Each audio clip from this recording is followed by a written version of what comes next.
Tuhan, kami ingin mendengarkan isi hati-Mu. Kau tahu bangsa kami sedang mengalami kesukaran dan kesulitan.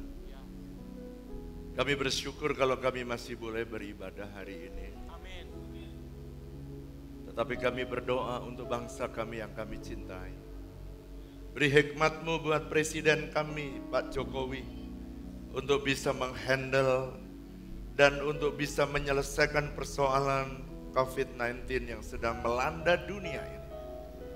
Tuhan, kami sadar dan kami tahu, bukan karena kuat, bukan karena gagah, tapi karena Tuhan yang mengizinkan segala sesuatu terjadi. Dan kami percaya Engkau punya rancangan yang selalu baik bagi orang-orang yang mengasihi-Mu. Oleh karena itu Tuhan, Engkau menolong teman-teman kami yang tidak bisa beribadah hari ini, sehingga mereka bisa menyaksikan church online, sehingga tetap mereka bisa menerima pesan-Mu. Terima kasih Bapa. Terima kasih Engkau Tuhan yang baik, sungguh baik dan sangat baik. Terpujilah nama-Mu. Urapi hamba-Mu dan urapi setiap kami siap menerima firman-Mu. Dalam nama Yesus. Setiap kita yang siap diberkati sama-sama katakan. Mari angkat Alkitab kita deklarasikan bersama. 1, 2, 3. Aku percaya firman-Mu berkuasa. Aku percaya firman-Mu dapat mengubah seluruh hidupku. Aku percaya firman ini adalah Tuhan sendiri. Aku siap untuk menerimanya dan melakukannya dalam nama Yesus. Katakan, amin. Silakan duduk Bapak Ibu. Bapak Ibu yang belum menerima outline khotbah yang saya sampaikan, saudara bisa mengangkat tangan saudara supaya saudara bisa dilayani oleh para pengerja lebih baik lagi. Nah, berkenaan dengan COVID-19 ini, maka dari tadi pagi sudah, ini kebaktian yang kelima.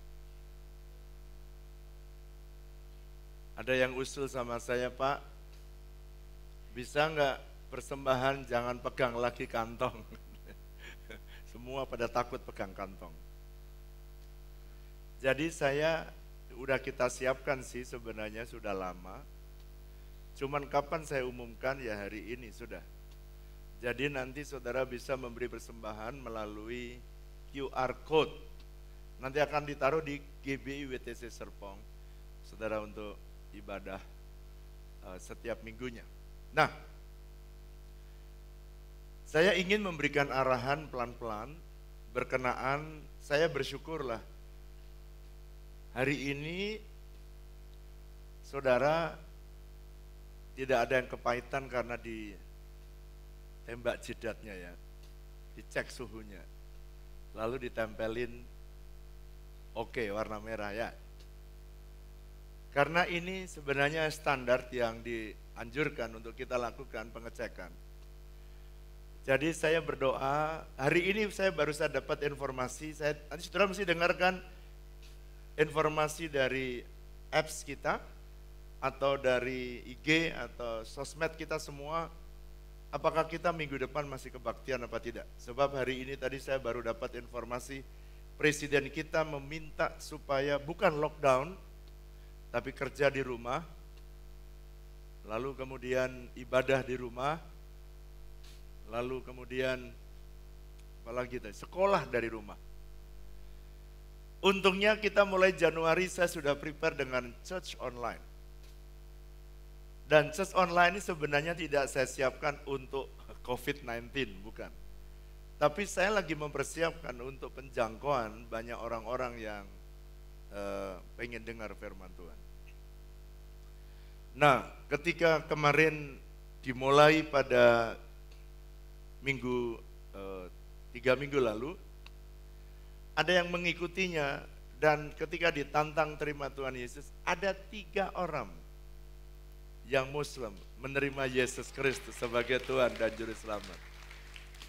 Karena di church online, saya siapkan di situ ada pendetanya, ada lead pastornya, lalu ada usher, mereka bisa chatting, mereka bisa call, dan mereka minta didoakan. Masing-masing mereka bisa sharing, bukan seperti streaming yang hanya menerima dan memberikan komen, tetapi ini bisa interaktif. Church online platform yang memang kita siapkan untuk ke depan. Namanya gereja juga World Transformation Church. Sekarang waktunya kita menjangkau dunia. Hari ini tadi jam 11, ini lagi streaming juga nih. Jam 11 tadi laporan, Pak, ada 1.850 orang yang ikut kebaktian di church online kita. Kemarin 400, minggu ini 1.850. Artinya, kalaupun tidak kebaktian, besok saya khotbah di sendirian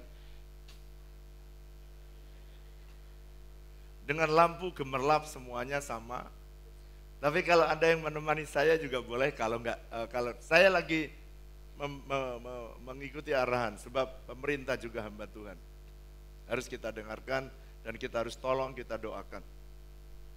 Nah, jadi saudara dengarkan pengumuman nanti, saya belum bisa putuskan hari ini sebab baru saya baca hari ini. Keputusan dari presiden kita.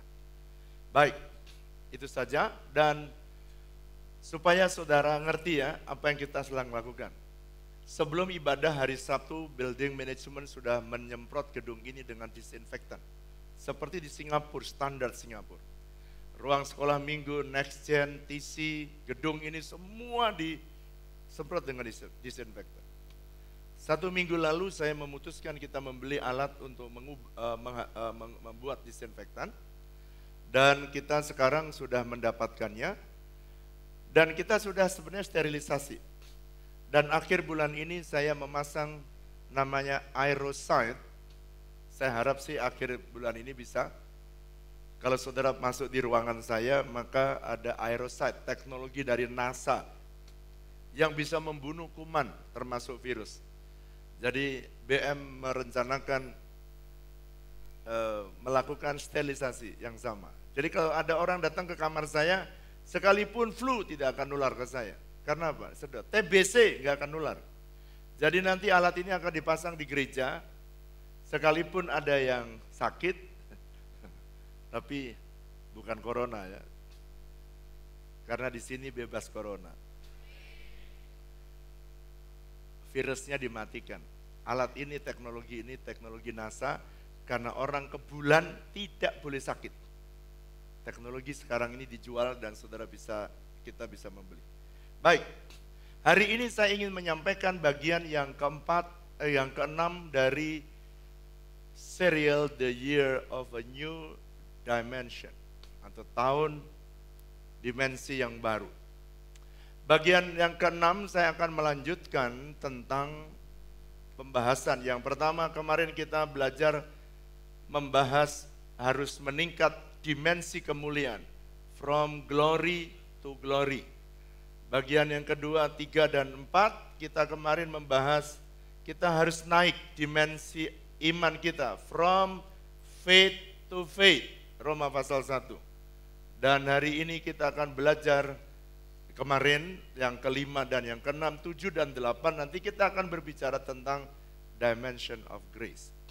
Mari buka Yohanes pasal pertama ayat 16.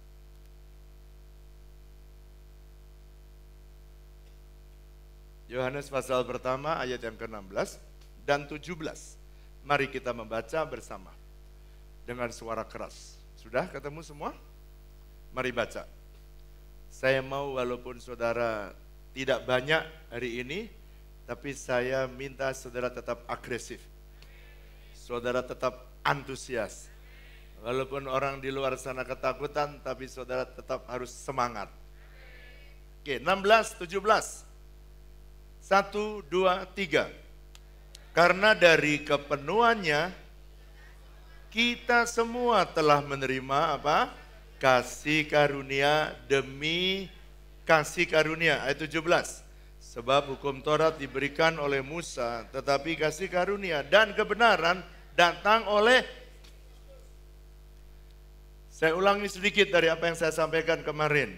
Jadi dari kepenuhan Yesus Kristus kita semua, karena Yesus penuh dengan kasih karunia dan kebenaran, truth and grace, maka saudara dan saya telah menerima kasih karunia demi kasih karunia.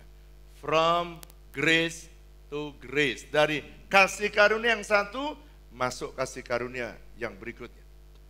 Pak, apa sih Pak kasih karunia itu?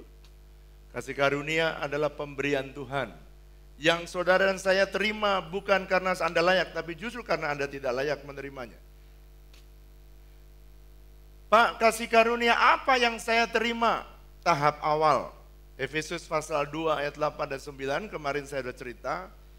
Tahap awal untuk saudara menerima kasih karunia adalah keselamatan. Saudara diselamatkan oleh karena iman, bukan hasil pekerjaan saudara, itu pemberian Tuhan semata-mata. Ada enggak orang yang lebih ganteng dari saudara? Yang keras? Kayaknya enggak rela deh. Ada enggak yang lebih ganteng dari saudara? Ada enggak yang lebih keren dari saudara? Tapi mereka berusaha berbuat baik untuk diselamatkan. Tapi kenapa dia pilih saudara? Kasih karunia jawabannya. Nah, supaya saudara ngerti, saudara, saya berdiri di depan orang yang sudah menerima kasih karunia. Mari bilang sama saya telah menerima kasih karunia. Dan saya harus mengusahakan beroleh kasih karunia berikutnya. Saya mau tunjukkan ayat, mari buka Keluaran pasal 33. Mungkin saudara berkata, Pak, kasih karunia itu hak prerogatifnya Tuhan. Oh ya. Keluaran pasal 33 ayat yang ke-19. Pelan-pelan ya, karena kebaktian ini kebaktian terakhir. Semoga saya bisa cepat khotbahnya. Doakanlah.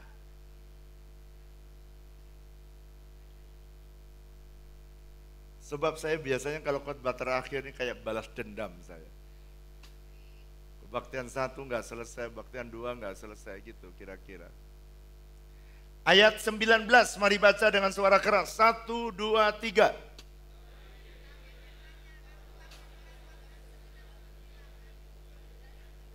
Dan menyerukan nama Tuhan di depanmu. Perhatikan, aku akan memberikan apa? Kasih karunia kepada siapa? Yang kuberi kasih karunia dan mengasihani siapa yang kukasihi. Perhatikan ya.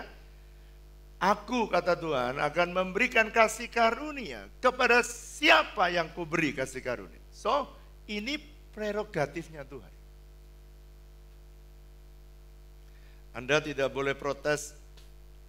Kenapa Pak, dia baru kebaktian 6 bulan, kenapa dia ngalami breakthrough? Saya juga nggak tahu. Pak, kenapa yang itu sakit sama-sama sakitnya, kenapa dia disembuhkan lebih dulu, kenapa nggak saya duluan? I don't know. Kenapa di tengah goncangan dia tidak tergoncang, kenapa aku tergoncang? I don't know. Tapi mari kita belajar, ada banyak yang kita tidak tahu. Tapi Amsal pasal 25, saudara baca, ayat yang kedua di rumah aja, nggak apa-apa. Amsal 25 ayat kedua berkata begini, kemuliaan Tuhan itu adalah merahasiakan sesuatu. Dan kemuliaan Raja adalah menyelidiki. Jadi memang itu hak prerogatifnya Tuhan, mau diberikan kepada siapa, hak dia. Tapi kita bisa belajar kalau dia sudah buka dan saudara diberitahu, itu milik saudara. Jadi kita mesti mencari tahu kenapa ada orang-orang beroleh kasih karunia, kenapa dia dibedakan dari yang lain, dan kenapa dia beroleh kasih karunia, dan kenapa aku tidak beroleh kasih karunia yang lebih seperti yang dia terima. Kita mesti belajar, karena ada yang diberikan oleh Alkitab. Mari saya mengajak saudara kita membaca satu peristiwa, mungkin berkenaan dengan kenapa saudara selama saya hidup saya belum pernah menghadapi dunia pandemi seperti saya. Saya sekarang berumur 50, berapa ya? 57. 57 tahun saya tidak pernah melihat dunia begitu mengalami ketakutan seperti hari. Sekarang saya mau baca, padahal sebenarnya yang meninggal juga tidak terlalu banyak, tetapi penyebarannya yang luar biasa. Kejadian pasal yang ke-6. Mari baca bersama dengan saya, supaya saudara bisa memandang dari sisi Tuhan dan belajar apa yang Tuhan buka. Kalau Tuhan gak bisa buka, kemarin dari sesi di Dimension of Grace yang pertama, saya menceritakan saudara ada orang marah Tuhan murah hati kepada yang lain. Jangan marah, jangan. Itu haknya Tuhan. Tapi saya pengen saudara pelajari kenapa ada orang-orang yang beroleh kasih karunia di hadapan Tuhan. Mari baca, saya ayat 1 berganti-gantian sampai ayat 5, lalu ayat 6 dan 7 kita baca bersama-sama. Saya mau kasih saudara understanding supaya saudara bisa memahami, pulang jangan takut, justru pulang mendapat kekuatan. Ayat 6, Kejadian 6 ayat yang pertama. Ketika manusia itu mulai bertambah banyak jumlahnya kayak sekarang di muka bumi, dan bagi mereka lahir anak-anak perempuan, ayat yang kedua, saudara baca.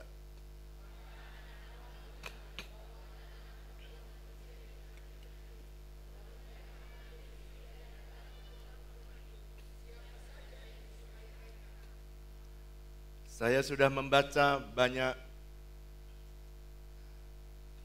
terjemahan bahasa aslinya, dan apa yang dimaksudkan dengan di situ ada dua anak, anak perempuan dan anak Allah. Supaya saudara tahu, anak Allah adalah orang-orang, kalau saya definisi sekarang, orang-orang yang percaya Tuhan. Anak perempuan orang-orang yang tidak percaya kepada Tuhan. Dikala itu mereka anak-anak Allah ini dilarang. Seperti sekarang juga Tuhan memberikan firman dalam 2 Korintus pasal 6 ayat 14. Janganlah kamu berpasangan dengan orang yang tidak seiman. Sekarang, tetapi mereka tetap saja mengambil anak-anak Allah, mengambil dan mengawini anak-anak perempuan. Alasannya karena yang keras. Cantik-cantik. Saya tanya, anak-anak di WTC ada nggak yang cantik?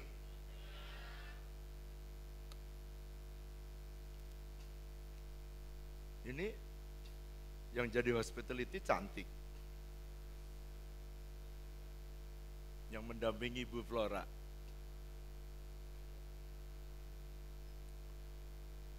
Ini depan saya cantik-cantik semua. Tapi kenapa suka ngambil yang lain sih? Kenapa ngambilnya itu kalau bisa ambil yang di dalam gereja yang udah pasti. Jangan ngambil di terminal. Kok gak ada yang ngamen sih?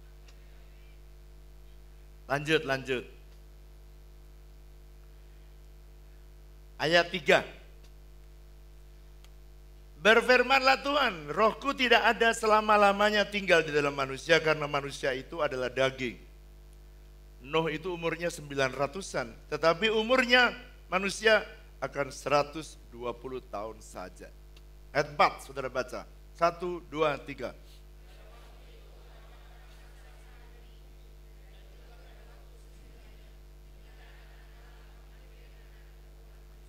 Dan perempuan itu melahirkan anak bagi mereka. Inilah orang-orang yang apa?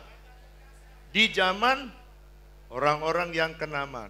Saudara, orang raksasa, orang gagah perkasa, ini adalah orang-orang yang merasa hebat dan orang yang memberontak kepada Tuhan. Saudara mesti mengerti konteksnya.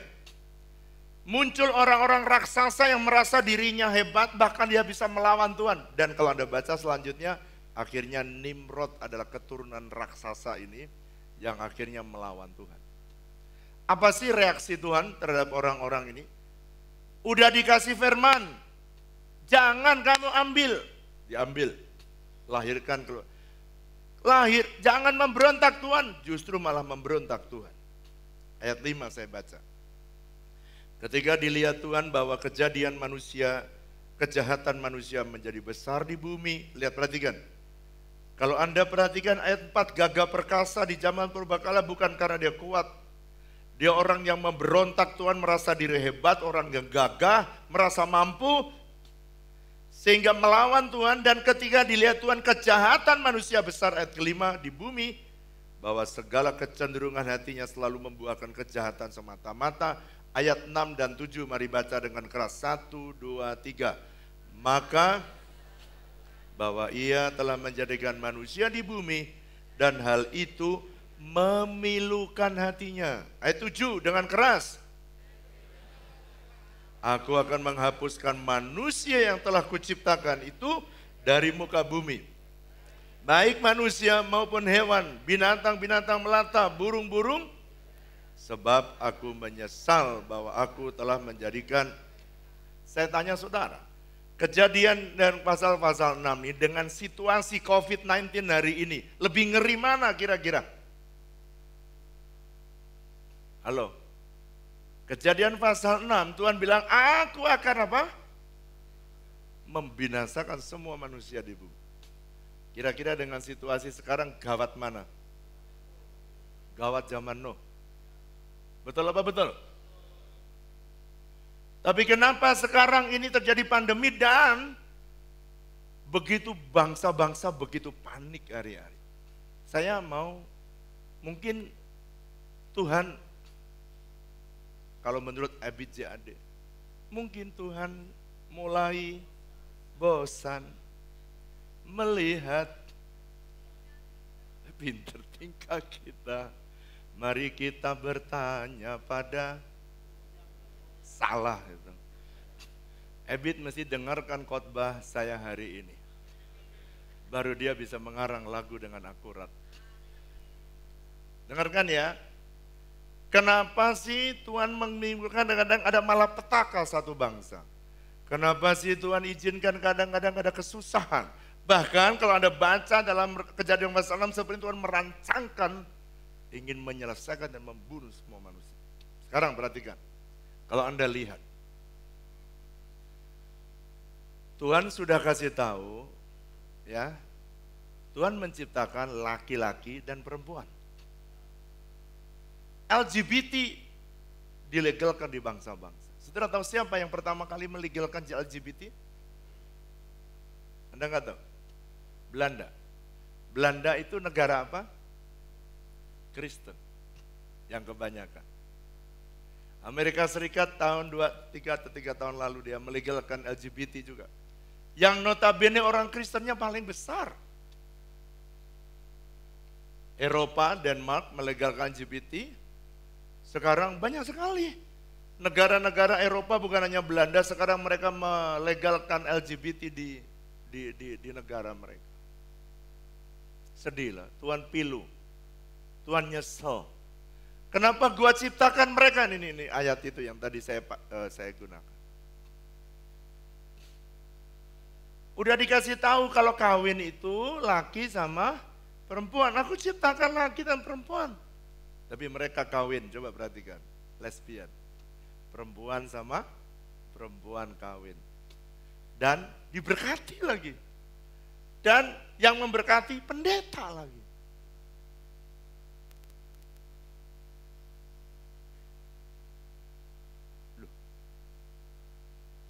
Laki sama laki. Ini ya memilukan hati Tuhan. Merobek. Tuhan nyesel. Justru sekarang ngeri sekali. Ada orang yang sudah gak lagi mencari Tuhan, malah dia bikin patung penyembahan berhala, setan. Dan dengan sengaja dipuja. Di mana? Di Amerika. Dan bahkan sekarang sudah ada gedung gereja yang namanya gereja setan. Dan legal di negara yang Kristen. Coba lihat betapa, lihat salibnya dibalik kayak begitu coba. Begitu meremehkan Tuhan. Sama seperti Kejadian pasal 6, mereka itu menjauh dari Tuhan dan mereka melukai hati Tuhan. Udah tahu ada hukum, dia langgar. Padahal di dalam uang mereka tertulis, in God we trust. Apa yang hanya negara Kristen saja Pak yang memilukan hati Tuhan? No. Anda pergi ke Timur Tengah. Di Timur Tengah ada orang yang rela gorok, saudara saya yang mungkin saudara nggak pernah lihat video, saya pernah lihat. Itu orang gorok sesamanya seperti gorok binatang. Dan waktu dia digorok itu udah teriak-teriak, tapi jangan tetap aja digorok. Darahnya mengalir, wah kayak nyembelih binatang. Itu saudara, Tuhan itu hatinya pilu. Tuhan sedih. Dan saya berdoa supaya saudara bisa menangkap isi hati Tuhan. Baru kemarin diumumkan oleh presiden kita, sekarang sudah ada 117 negara yang terpapar dengan corona. Dan mereka beberapa negara lockdown. Italia lockdown. Negara-negara Filipina kemarin saya lihat lockdown, seperti Wuhan lockdown. Indonesia tidak lockdown, tetapi disuruh rumah. Berbahaya sekali. Tuhan lihat kejahatan manusia yang sedemikian, sehingga Tuhan izinkan terjadi orang pada ketakutan hari ini. Tetapi kalau saudara membaca Kejadian pasal 6, itu kejadian yang very serious. Pertanyaannya, dari sekian banyak orang yang harus dibunuh, sekian banyak orang yang akan dibinasakan lewat air bah, tetapi kenapa ada manusia yang mendapatkan kasih karunia? Coba lihat, baca ayat 8. Ini yang saya pengen supaya saudara belajar. Karena ditulis oleh Alkitab dan dibuka sehingga kita bisa belajar. Ayat baca dengan keras, ayat 8. 1, 2, 3. Tetapi Nuh mendapatkan kasih karunia sekalipun yang lain direncanakan untuk dibunuh, Nuh tidak. Bolehkah saya berdoa? Sekalipun yang lain bisa kena coronavirus atau COVID-19, bolehkah saya meminta supaya Anda beroleh kasih karunia? Kalau yang lain juga bisa mati karena corona dan oleh karena COVID-19 yang begitu melanda dunia, saya berdoa bolehkah saya minta Anda adalah orang yang dicari Tuhan untuk beroleh kasih karunia dan dibebaskan dari semua masalah yang terjadi yang akan melanda bumi ini. Tepuk tangan buat Allah kita, katakan amin. So dari pertanyaannya adalah dari sejak pagi Tuhan bertanya, kenapa kamu tidak membawa umatku? Untuk mereka, kalau dulu, mungkin saudara berkata, kalau dulu hanya 8 orang yang beroleh kasih karunia, Nuh, istri dan anak-anak. Tapi kali ini, bukankah saudara juga anak-anak saya? Berarti Nuh dan anak-anaknya.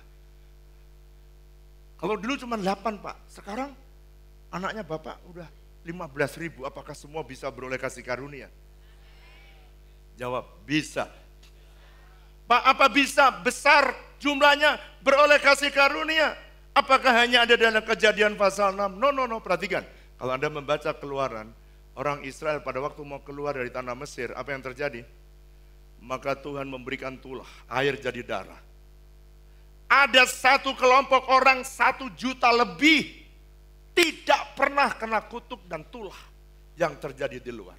Kutuk belalang, gelap gulita, ada hujan es batu. Kalau di sini langsung diambil bikin sirup. Kalau sedikit, tapi kalau datangnya bertubi-tubi, jadi bencana. 10 tulah diberikan, kesukaran, sakit, penyakit, sampar, semua tulah. Dan ada satu kelompok manusia yang dibiarkan dan dipelihara Tuhan, dan dia beroleh kasih karunia, dia dipelihara di satu kota yang namanya Goshen. Tidak pernah ada tulah masuk di dalamnya. So, kalau 15.000 Bolehkah kita berdoa supaya banyak anak Tuhan di bangsa ini juga terhindar dari COVID-19? Bolehkah kita berdoa supaya banyak orang beroleh kasih karunia, jangan mati binasa, tapi biarlah mereka juga menerima Yesus Kristus sebagai Tuhan dan Juru Selamat.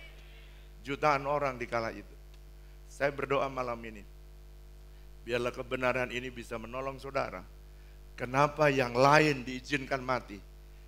Kenapa dia memilih sekelompok orang beroleh kasih karunia? Kalau Alkitab tidak menulis, saya tidak bisa menjelaskan kepada saudara.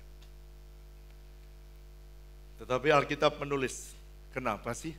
Kita belajar dari satu pribadi yang namanya Nuh. Kita belajar, ini doa saya ya, doa saya. Kalau boleh, semua saudara yang hadir hari ini, Anda orang yang diproyeksi oleh Tuhan, beroleh kasih karunia. Apa sih Pak? Ayat 9 rahasianya. Mari baca Kejadian pasal 6 ayat yang ke-9. Kenapa sih ada 3 rahasia yang dibuka? Ingat, saya katakan Anda nggak bisa lihat yang tidak dibuka. Tapi kalau dibuka, bagian saudara. Mari baca ayat yang ke-9 dengan suara keras. 1, 2, 3. Tidak bercela di antara orang-orang sejamannya, dan Nuh itu hidup bergaul dengan Allah. Sekarang perhatikan saya ke depan. Ada 3 rahasia kenapa Nuh tidak dibinasakan dan dia beroleh kasih karunia. Kalau boleh, hari ini saya minta Tuhan, kalau boleh yang hadir hari ini, Anda adalah orang yang beroleh kasih karunia. So kita mesti belajar dari Nuh, setuju katakan amin. Alasan pertama kenapa Nuh tidak dibinasakan dan dia memperoleh kasih karunia di mata Tuhan. Alasan pertama ini, alasan pertamanya. Kenapa dia beroleh kasih karunia? Kenapa?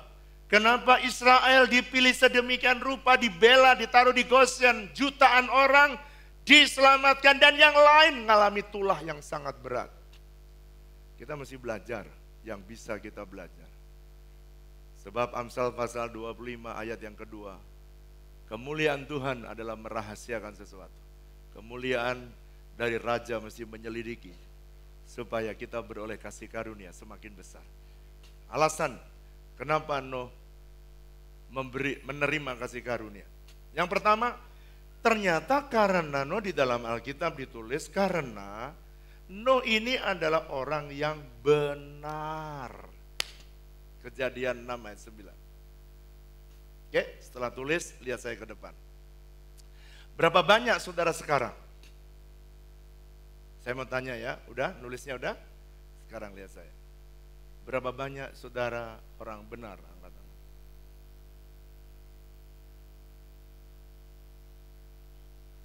Oke. Seperempat. Siapa di sini orang tidak benar?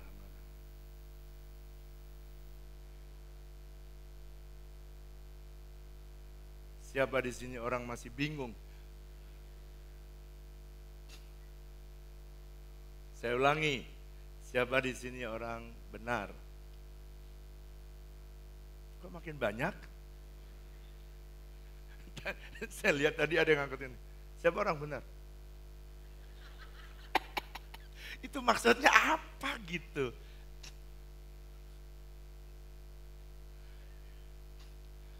Yang paling enak itu yang duduk di sebelah tiang yang tidak kelihatan sama saya.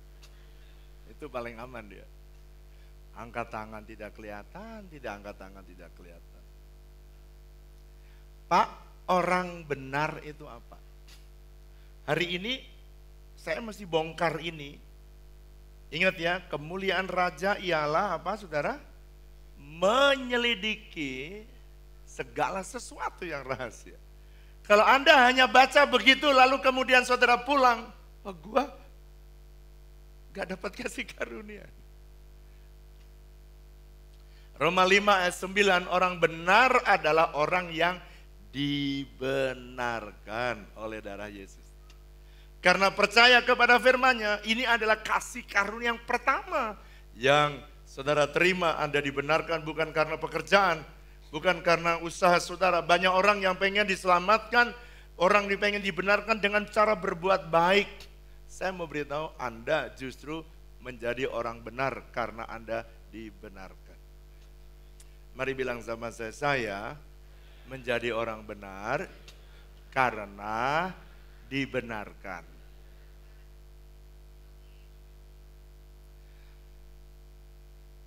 Roma pasal 5 ayat 8 Alkitab menulis gini, Allah menunjukkan kasih-Nya kepada kita justru karena Kristus telah mati untuk kita ketika saudara dan saya masih berdosa. Jadi saudara belum tahu Tuhan, saudara masih belum cari Tuhan, saudara belum beribadah, Yesus sudah mati buat saudara. Dan itulah kasih karunia yang pertama yang saudara terima. Dan saya berdoa. Nah, sekarang perhatikan. Berarti saya tanya, siapa di sini orang benar yang keras? Angkat tangannya.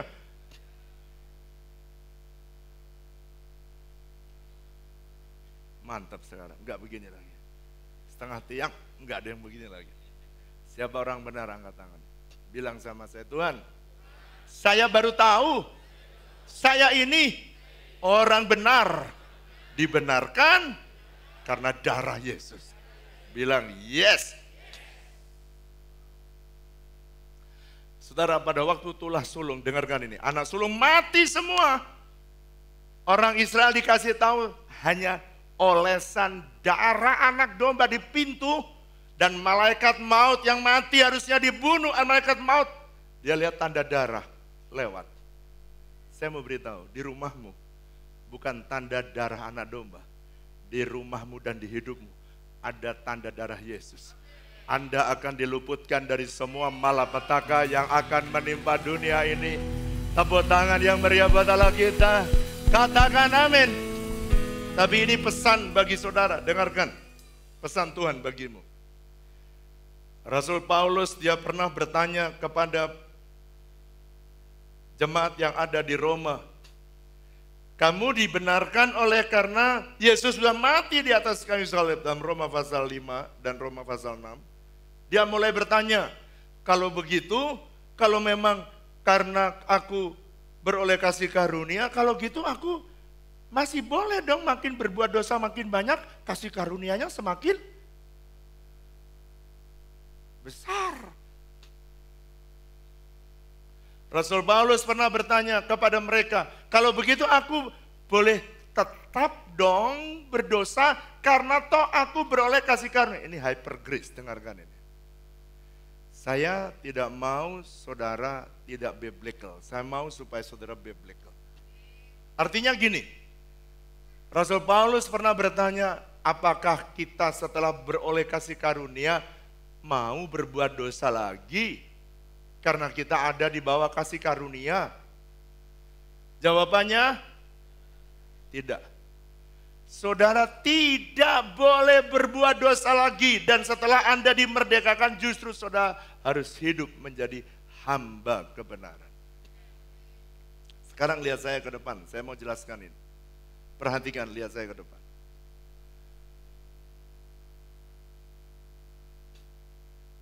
Ada enggak orang Kristen yang sudah dimerdekakan? Sudah dibebaskan dari dosa? Sudah dibenarkan menjadi orang benar? Tapi dengan sengaja berbuat dosa. Ada apa tidak? Yang keras. Ada enggak pendeta yang udah melayani menjadi hamba kebenaran, dan kemudian dia melayani Tuhan, terus kemudian dia berbuat dosa, dan dia hidup dalam dosa? Ada apa tidak? Kalau pendeta ada. Kayaknya sentimen banget sama pendeta. Ada. Tapi saya pesan hari ini kepada saudara, hati-hati dengan jebakan ini. Setan akan menjebak kita kehilangan kasih karunia kalau saudara dengan sengaja. Saya sudah menyaksikan begitu banyak, dengarkan ya, saya sudah menyaksikan begitu banyak orang yang berawal dengan kasih karunia yang begitu hebat. Israel, tadi yang saya cerita, dia lindungi oleh Tuhan, dijagai oleh Tuhan begitu rupa. tulah, 10 tulah, dia dibebaskan. Saya tanya, dia beroleh kasih karunia apa tidak? Jawab keras. Tapi saya tanya, ketika dia di padang, dia hidup dalam percabulan. Ada 5 dosa, dia hidup berbuat jahat. Dia bersungut-sungut kepada Tuhan, dia tidak bersyukur dan tidak berterima kasih kepada Tuhan. Dan Tuhan terpaksa bilang sama saya, harus sekali lagi mereka kehilangan kasih karunia yang Tuhan berikan dan dia dibunuh di tengah-tengah angkatan orang-orang yang jahat dan berdosa.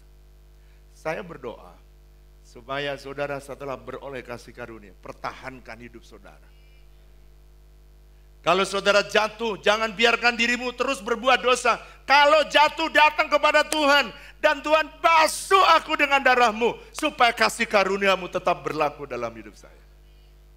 Jutaan orang yang ada di tanah Mesir, Israel di tanah Mesir, dia keluar.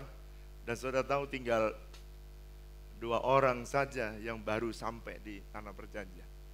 Saya berdoa supaya saudara tetap beroleh kasih karunia. Jadi gimana caranya, Pak? Jangan berbuat dosa lagi. Jadi kalau gitu apa yang harus saya lakukan? 2 Petrus pasal 3, mari buka. 2 Petrus pasal 3. Ayat yang ke-18. Sebaliknya saudara, setelah memperoleh kasih karunia, jangan berhenti, tapi terus bertumbuh. Mari baca ayat 18 dengan suara keras. 1, 2, 3. Boleh baca sekali lagi dengan suara keras. 1, 2, 3. Dalam kasih karunia dan dalam pengenalan akan Tuhan dan Juru Selamat kita Yesus Kristus, baginya kemuliaan sekarang dan sampai. Tuhan bilang gini, kalau kamu sudah beroleh kasih karunia, jangan berhenti. Karena kalau kamu berhenti, kamu diberkati Tuhan, berhenti di situ, kamu gak bertumbuh. Makanya Petrus berkata, hendaklah kamu jangan berbuat dosa lagi, tapi kamu supaya bertumbuh kasih karuniamu. Depan Tuhan. Jadi orang itu kasih karunia bisa bertumbuh dan bertambah. Yesus sendiri dalam Lukas pasal yang kedua ayat yang ke-40, Yesus juga bertambah kasih karunianya sampai pada waktunya dia mengalami kepenuhan kasih karunia. Sehingga saudara dan saya beroleh kasih karunia. Ada seorang hamba Tuhan namanya Raffi Zakarias, dia berkata begini, redemption is a prior to righteousness. Penebusan adalah awal dari kebenaran, saudara. You cannot be righteous until you first redeem. Kau nggak mungkin pernah bisa dibenarkan jadi orang benar sebelum kau ditebus oleh darah Yesus. Never. Martin Luther menjelaskan dengan bagus. Dia berkata gini, we do not become a righteous by doing a righteous deed. Kamu tidak bisa menjadi orang benar karena kamu mengerjakan hal yang baik. No, never. But having been made righteous, we do righteous deed. Setelah kamu menjadi orang benar, kamu dibenarkan, baru kamu bisa mengerjakan pekerjaan yang baik. Itu sebabnya tadi saudara lihat City Builder, WOV, mereka melakukan pekerjaan baik karena mereka telah diselamatkan oleh Tuhan. Kedua, kenapa sih Nuh beroleh kasih karunia?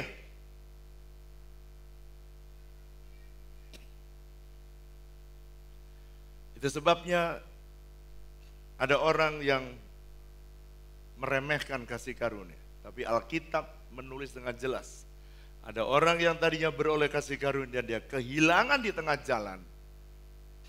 Oleh karena mereka tidak mempelajari bagaimana supaya mereka bertumbuh dalam kasih karunia yang semakin besar.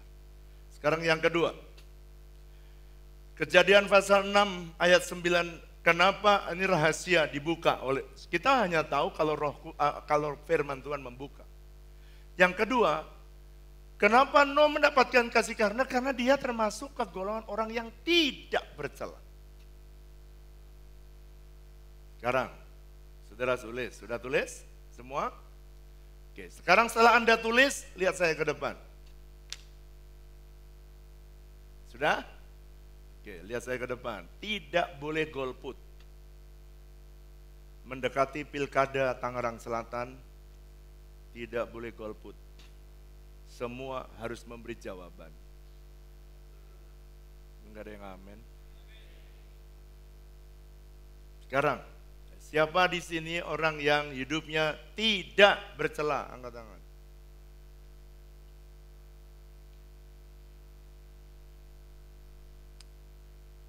Siapa di sini hidupnya yang bercela? Angkat tangan.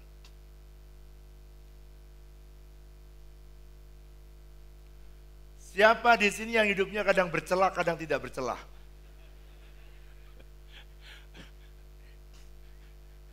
Ini dari pagi banyak orang bingung.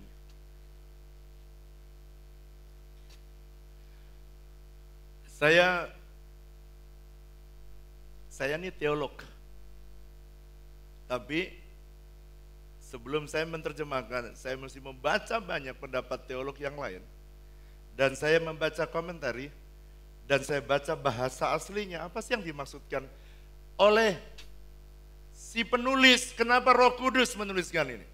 Dan ketika saudara ada Alkitab penuntun yang besar itu, yang berkelimpahan. Maka di situ ditulis, kenapa ditulis menjadi orang yang tidak bercela? Ada 3 kriteria buat Tuhan orang yang tidak bercela. Nomor 1, orang yang tidak bercela adalah orang yang memisahkan diri dari kejahatan moral saat itu. Bukan orang yang tidak pernah salah, no. Orang tidak pernah jatuh, bukan. Tapi dengan sengaja dia memilih memisahkan diri dari kejahatan yang berlaku di saat itu. Orang menyembah berhala, dia enggak. Orang berzina dengan berhala, dia tidak. Sehingga ini diperhatikan Tuhan, wow, kamu ternyata dari sekian banyak manusia yang melawan dan menentang Tuhan, aku mendapati kamu berbeda, kamu mau taat. Dan kamu mau membangun bahtera di atas gunung. Itu orang bilang, gila ya ya. Mungkin kalau sekarang ya kayak bahasanya ya. Ih, ngapain lu? Yang lain hidup moralnya meninggalkan Tuhan. 2, apa sih orang yang tidak bercela? Artinya orang yang lurus sekalipun generasinya bengkok. Kategori kenapa dia dikategorikan orang yang tidak bercela? Karena dia orang yang lurus sekalipun generasi yang hidup bengkok. Sekalipun yang lain korupsi, dia tetap mau jujur. Yang amin anak kecil malah. Agresif, anak kecil memang lebih agresif. Makanya Tuhan berkata, amin. Gitu. Tuhan berkata anak kecil itu masuk surga lebih cepat itu karena itu. Yang ketiga, apa sih kriteria orang yang tidak bercela? Orang yang tidak bercela adalah orang yang tidak menyetujui pandangan dan kelakuan umum yang menjauhkan diri dari Tuhan yang berlaku saat itu. Dia tidak mau menyetujui pandangan dan kelakuan umum yang berlaku saat itu. Sekarang kalau sudah nulis, lihat saya ke depan. Saya pengen saudara terbuka, saya terbuka dengan saudara. Dan saya harap setelah saya terbuka, saudara belajar terbuka dengan Tuhan. Supaya apa? Supaya semua saudara beroleh kasih karunia. Khotbah ini di masa-masa COVID-19 memang lebih mencekam, lebih bagus.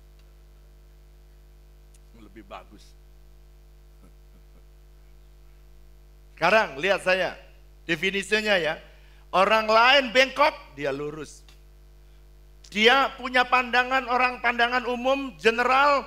Orang lain banyak melakukan menentang hukum Tuhan, dia enggak setuju. Sekarang contoh. Contoh ya.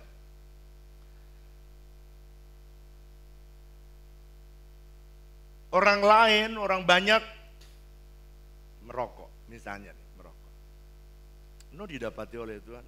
Zaman dulu nggak tahu ada rokok apa enggak. Sekarang saya ngomong no zaman sekarang. Udah ditulisin, kalau dulu merokok menyebabkan jantung, sakit jantung. Merokok dapat janinnya, apalagi itu janinnya cacat.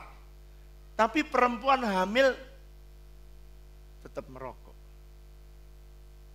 Saya tanya ya, malah sekarang peringatannya keras, tulis sampai itu, merokok yang keras membunuhmu. Saya tanya, walaupun dikotakan terus merokok membunuhmu, saya tanya saudara, ada enggak orang yang masih merokok?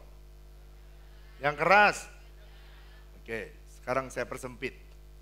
Udah tahu merokok membunuh dirinya sendiri dan bahkan perokok pasif bisa karena kanker paru-paru karena dia.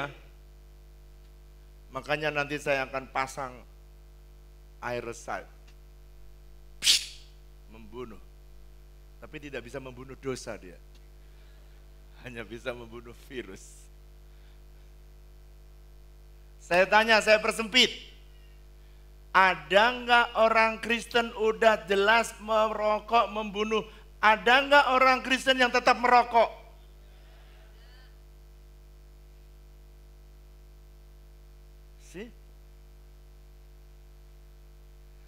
Jadi udah jelas, tapi masih ada yang melanggar. Masih ada yang sekalipun pandangan umum, kan yang lain kalau nggak ngerokok Pak dibilangin banci Pak. Kalau saya bilang sih banci nggak apa-apa, asal asli. Orang lain aja yang ngomong, yang penting kan kita benar di hadapan Tuhan. Kedua, mumpung ada anak-anak muda nih banyak. Ini anak muda semua kan? Jelas dari mukanya ya. Oke, sekarang lihat saya ke depan. Tuhan pengen pernikahan, masuk dalam pernikahan, pandangan umum. Sekarang dibilang ini nggak apa-apa. Tapi Tuhan bilang kalau kamu menikah harus hidup dalam kekudusan.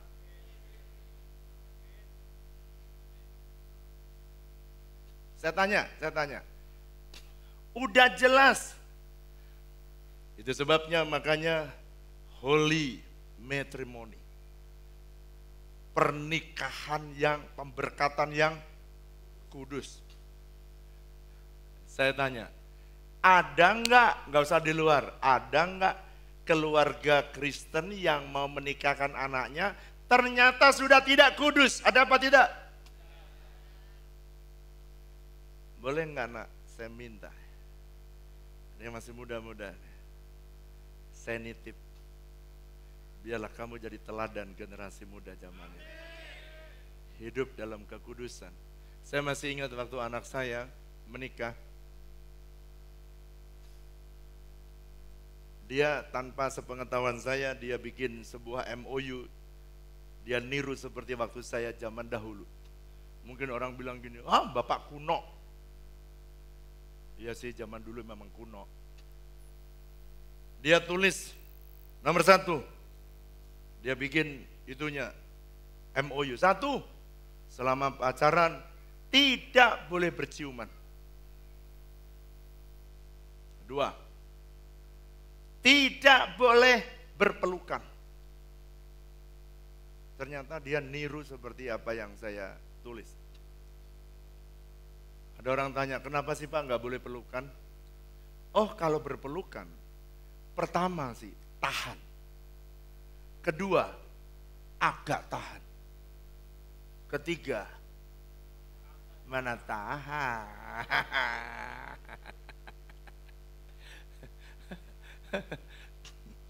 Apalagi usia yang begini-begini nih.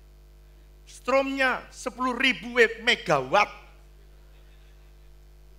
Gak usah nempel aja langsung greng. Saya kalau ngajar sekarang mesti belak-belakan. Dulu waktu saya menikahkan gereja ini mula-mula tahun pertama saya evaluasi. Hanya 30% yang hidup dalam kekudusan. Setelah saya cerita hidup saya, cerita anak saya, dan anak saya pada waktu pernikahan, dia bilang gini kepada orang tuanya, saya nggak tahan, saya nangis. Papa, mama, aku sudah menyelesaikan semua MOU-ku dan dulu aku menjaga hidup kekudusanku. Aku tidak melakukan ini dan sekarang saya serahkan, aku sudah lulus. Karena habis ini aku boleh melakukan semua-muanya. Dia bercerita dengan sambil tertawa, saya nangis dan 500 pendeta yang menyaksikan, dia meneteskan air mata. Dan dia bilang gini, di zaman seperti ini masih ada orang yang tetap hidup dalam kekudusan. Saya tanya, bolehkah saya minta orang tua jaga anakmu supaya hidup dalam kekudusan? Saya minta anak-anak muda yang sudah siap kawin, jagalah kekudusan. Sabar, tunggu waktunya Tuhan. Amin, amin. Saya tanya, sekarang yang mau kawin, setelah yang sudah kawin, Alkitab sudah tulis, jelas sudah tulis. Dengarkan saya. Setelah diberkati, pendeta, Tuhan selalu berkata gini, apa yang dipersatukan oleh Tuhan tidak boleh diceraikan oleh. Saya tanya, ada nggak orang Kristen yang sengaja dan melanggar itu dan menceraikan? Jangan bilang banyak. Kalau banyak, aduh saya gagal menyampaikan. Ada. Saya udah bilang kalau udah punya istri dijaga istrinya. Kalau udah punya suami dihormati suaminya. Ada nggak sudah punya istri tapi punya cem-ceman? Ada nggak? Cem-ceman itu bukan sejenis bacem, bukan saudara. Kalau tempe bacem itu enak. Cem-ceman, apa itu bahasa sekarang itu? TTS. TTM, teman tapi mesra. Ada lagi, HTS. Lu tahu semua. Saya berdoa Anda harus keluar dari virus-virus yang kayak begini. No, kenapa? Ini lebih bahaya daripada COVID-19. Ini memang pas khotbah ini di COVID-19, ini pas memang. Sebab no itu orang yang tidak menyetujui, sekalipun orang lain anggap itu biasa, no. Dia bilang ini, enggak, aku dan anakku, aku menjaga hidupku sedemikian rupa, aku enggak setuju. Orang lain punya cem-ceman, aku tempe bacem, tahu bacem. Hati-hati ya, Anda yang punya cem-ceman, malam ini selesaikan dengan Tuhan. Pak, saya pernah gagal. Oke, gagal, benahi hari ini, jangan mencoba lagi. Pak, saya udah kadung punya cem-ceman. Putuskan hari ini. Gak ada yang amin. Berat rasanya. Yang punya cem-ceman, putuskan hari ini. Gimana amin? Saya nggak punya cem-ceman kok Pak. Ya bagus. Bagus sih. Tapi yang punya harus berani putuskan. Yang setuju katakan. Masih banyak. Saya membaca kenapa Noah ini menjadi perhatian Tuhan sih? Dalam terjemahan yang lain dia bilang Noah is a godly man. Jadi orang itu ada ini. Ada worldly man, ada carnal man, ini orang duniawi, ada Kristen tapi duniawi, ini carnal man, tapi ada godly man atau spiritual man. Ini orang Kristen yang rohani gitu. Saya berdoa semua jemaat WTC, semua rohani. Semua rohani. Tidak ada yang rohana. Namanya sekalipun rohana, tapi tetap rohani. Matt Zander dia berkata ini, God does not always make the storm of opposite go away, but He is always able to make you stand up for the righteous and truth in the storm. Tuhan kadang-kadang mengizinkan gelombang persoalan yang datang dalam hidup kita, bukan saudara selalu dihindarkan dari persoalan itu dan Anda pergi dari gelombang itu. Tapi kadang-kadang Tuhan mengizinkan Anda sengaja di tengah-tengah gelombang, di tengah-tengah kesulitan, kesukaran yang terjadi, dan saudara tetap hidup dalam kebenaran.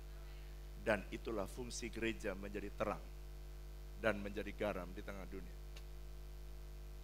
Dietrich dia berkata, a righteous person is the one who live for the next generation.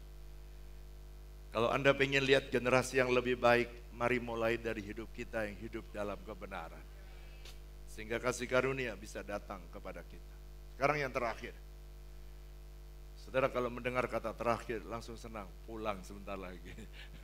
Dan yang ngantuk bisa bangun. Yang terakhir, yang ketiga. Yang pertama tadi apa? Kenapa Nuh hidup? Kenapa dia beroleh kasih karunia? Karena dia hidup benar di hadapan Tuhan. Dua, karena dia tidak bercelah. Dan yang ketiga, dia bergaul karib dengan Tuhan. Sekarang apa sih Pak artinya bergaul karib? Bergaul karib itu adalah orang yang membangun keintiman dengan Tuhan. Dan kalau Anda membangun keintiman dengan Tuhan, kasih karunia dalam hidup saudara bertambah-tambah. Mari bilang sama saya, kalau saya, yang keras kalau saya, membangun keintiman dengan Tuhan, kasih karunia Tuhan bertambah-tambah dalam hidup saya. Saya ingin menyampaikan ada 5 level, di tempat itu tidak ada. Level keintiman orang Kristen. Ini saya nggak bicara orang dunia, orang Kristen. Dan setiap level keintiman, bukannya Tuhan gak sayang, Tuhan itu tetap sayang kepada saudara. Sayangnya tidak pernah berkurang karena dia Tuhan. God is love, Tuhan itu memang kasih. Dia gak bisa tuh, dia memang mengasihi saudara. Sebabnya dia mati di atas kayu salib tanpa tahu saudara. Bahkan saudara diselamatkan. Sekarang perhatikan. Level pertama Anda bisa membaca dalam Lukas pasal yang ke-15. 3 keintiman pertama ada di Lukas pasal 15. Pertama, lukisan pertama adalah pemilik dirham dan dirham. Ini lukisan apa Pak? Ini lukisan orang Kristen yang sekalipun jauh, hilang, berdosa, meninggalkan Tuhan, tapi merasa aman. Makanya dirham hilang. Dia diem aja, aman aja, merasa aman. Dicari dirham, teriak enggak dia? Enggak jawab. Ini orang yang jauh dari Tuhan dan hidupnya merasa aman. Ini paling gawat. Paling gawat. Yang kedua, lukisan kedua, saya tanya saudara, walaupun orang seperti ini, kira-kira dicari Tuhan apa tidak? Dalam Lukas pasal 15. Dicari Tuhan apa tidak? Cari. Disapu. Dicari. Itu hebatnya Tuhan. Kedua adalah lukisan antara gembala dan domba. Gembala dan domba, bedanya adalah gembala ini Tuhan, domba ini kita. Apa sih Pak bedanya dengan dirham? Dia naik dikit. Waktu domba ini menyimpang, selama hari siang, dia aman. Makanya ada lagu. Seekor anak domba menyimpang sendiri, meninggalkan gembala ke jalan yang sepi. Selama hari siang terang sekitarnya, tak dikenalnya takut, sentosa rasanya. Saudara pernah dengar lagu itu? Enggak ya, belum bertobat kalau begitu. Coba Anda bayangkan, orang meninggalkan Tuhan, tapi sentosa rasanya. Coba. berdosa, jauh dari Tuhan, sentosa. Makanya lagu ini dulu saya nggak terlalu tahu. Selama hari siang terang sekitarnya. Bisnis baik, keluarga baik, uang masih ada, sehat walafiat, terang. Tak dikenalnya takut, sentosa rasanya. Aman, bahkan jauh dari Tuhan, sentosa. Bait kedua, saya nggak mau nyanyi ya, saudara juga nggak tahu. Isinya kira-kira begini, tapi waktu malam mulai tiba, dia mulai cari, loh jalan gua nih kemana jalannya? Dia cari-cari kemana jalan saya, dan mulai dia berteriak di tengah kegelapan. Kapan itu gelap? Gelap terjadi pada waktu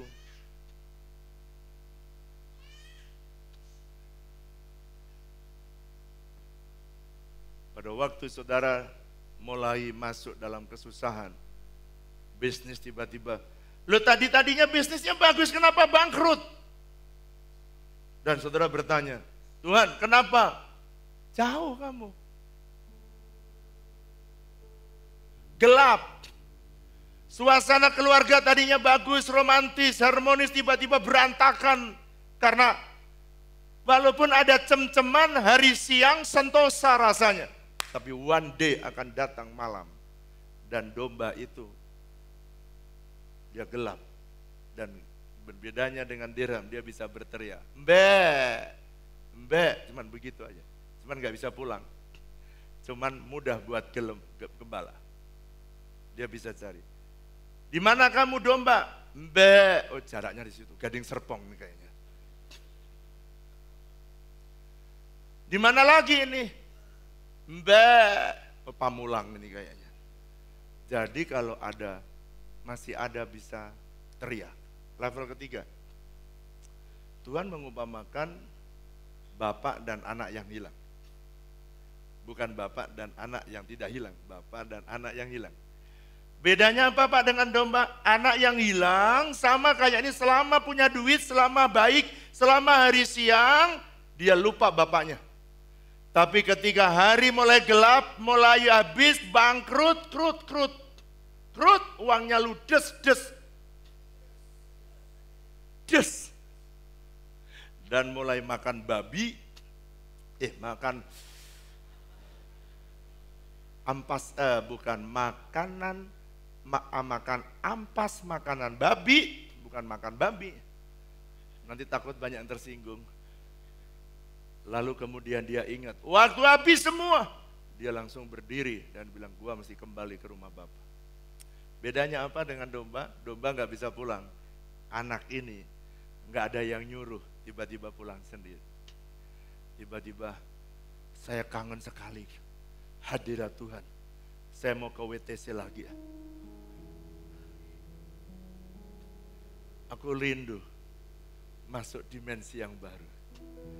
Aku mau ada dalam hadirat Tuhan yang jadi kekuatan. Dan tidak ada tempat yang aman. Saudara, saya mau beritahu, tidak ada tempat yang aman kecuali Anda tinggal dalam hadirat Tuhan. Itu sebabnya lagu yang Januari saya keluarkan. Hadirat-Mu, kekuatanku, menuntun langkah di musim yang baru. Berjalan dengan Tuhan, tak pernah ku ragu, menggenapi janji dan rencana-Mu. Bait kedua, hadirat-Mu.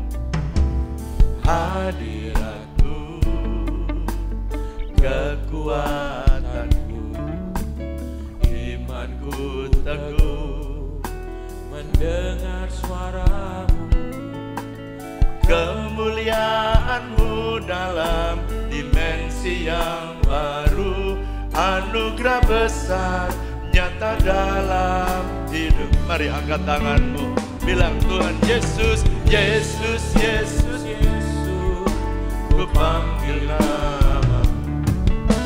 Kasih-Nya melimpah di hidupku, mengalir deras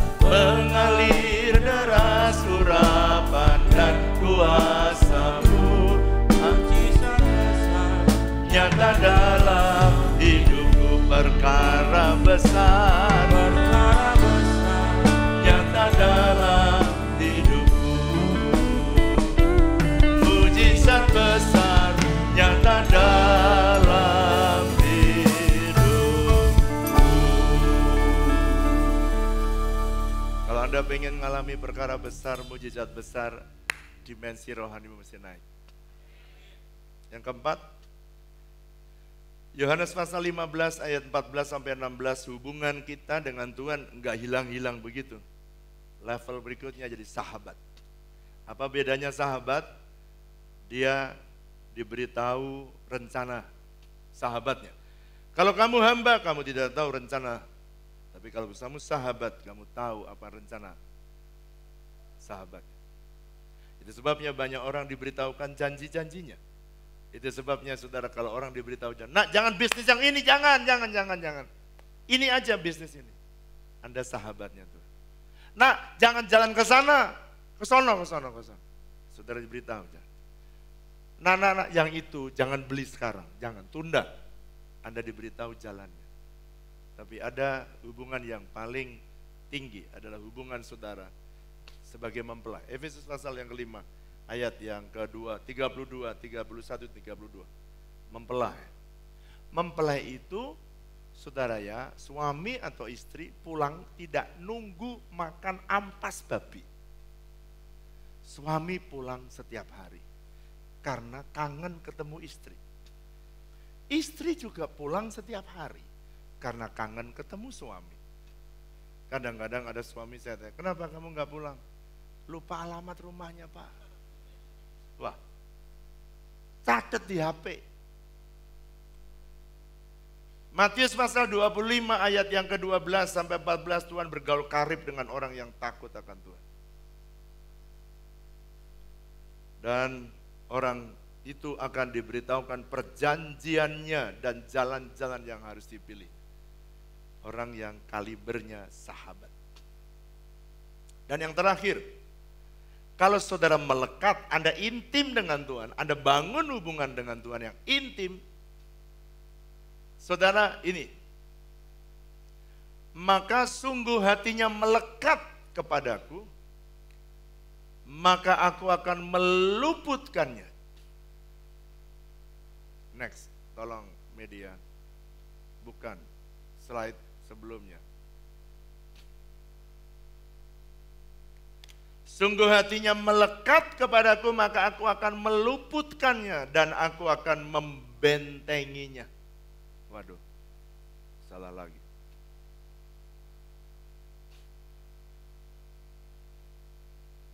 Sudah, saudara ada di situ? Ada yang kosong ya? Meluputkannya dan membentengi sebab mereka mengenal namaku. Saya mau akhiri dengan pernyataan dari David Combe, dia berkata begini. The greatest comfort in the life is having a close relationship with God.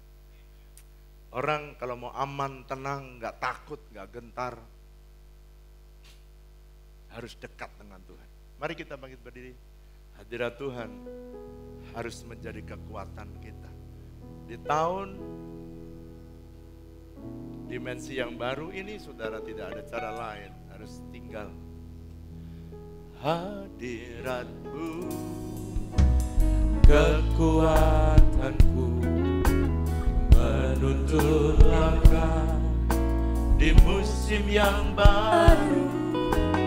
Berjalan dengan Tuhan, tak pernah ku ragu, menggenapi janji dan rencana-Mu. Hadirat-Mu,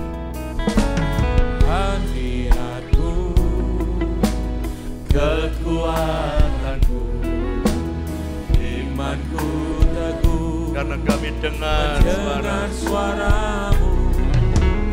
kemuliaan-Mu dalam dimensi yang baru. Anugerah besar nyata dalam hidup. Mari angkat tangan kita, kata Yesus, Yesus, Yesus, Yesus, Yesus, ku panggil nama-Mu. Kasih-Nya melimpah di hidupku, mengalir deras urapan dan kuasa-Mu. Mujizat besar nyata dalam hidupku. Biar musik saja nyanyikan lagu ini. Semua kita dalam sikap berdoa. Semua berdoa. Benahi hidup saudara. Tapi saya mau pengen berdoa. Mungkin ada di antaramu yang berkata, Tuhan,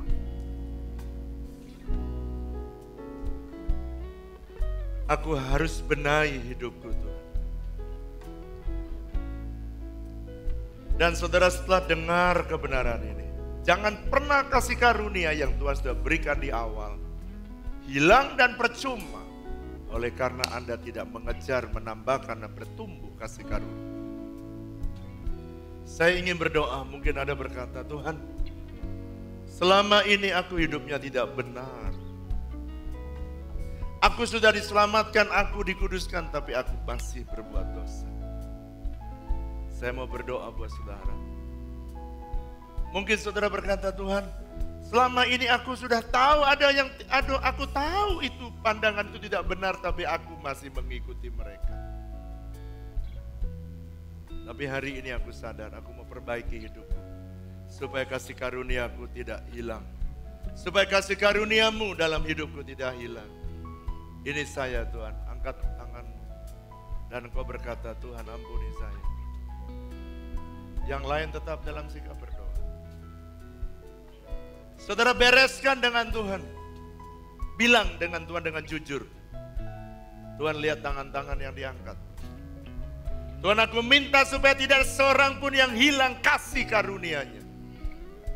Tuhan, Israel pernah hilang kasih karunia, begitu banyak mereka hilang. Aku berdoa malam ini secara khusus. Aku minta supaya sekali mereka beroleh kasih karunia, mereka terus beroleh kasih karunia. Sebab mereka ada dalam perlindungan-Mu yang hebat. Mereka ada dalam bersama-sama dengan Engkau. Dan mereka hidup benar di hadapan. Ampuni semua kesalahannya. Engkau Tuhan Allah yang setia dan adil. Dan Engkau mengampuni. Aku berdoa Tuhan, mereka pulang dari tempat ini bukan takut, tapi mereka semakin kuat. Mereka bereskan hidup mereka di hadapan Tuhan. Dan mereka beroleh kasih karunia. Yesus, Yesus, Yesus, Yesus, Yesus, ku panggil nama-Mu. Kasih-Nya melimpah di hidupku, mengalir deras urapan dan kuasa-Mu. Mujizat besar nyata dalam hidupku. Perkara besar nyata dalam hidupku. Mujizat besar nyata dalam hidupku.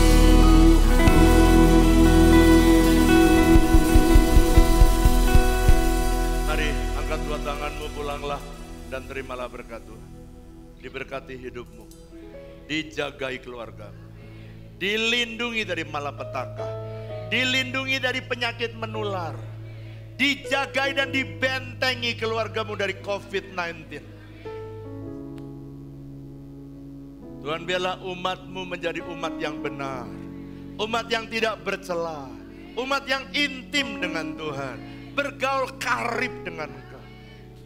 Diberkatilah bisnismu, diberkatilah usahamu, diberkatilah pelayananmu. Berkat yang berasal dari Allah Bapa kita, kasih dan cinta dari Tuhan Yesus, persekutuan yang manis dengan Allah Roh Kudus kiranya menyertai saudara sekalian mulai hari ini bahkan sampai selama-lamanya. Yang percaya sama-sama katakan amin. Selamat hari Minggu, selamat malam. Tuhan Yesus memberkati saudara berlimpah-limpah.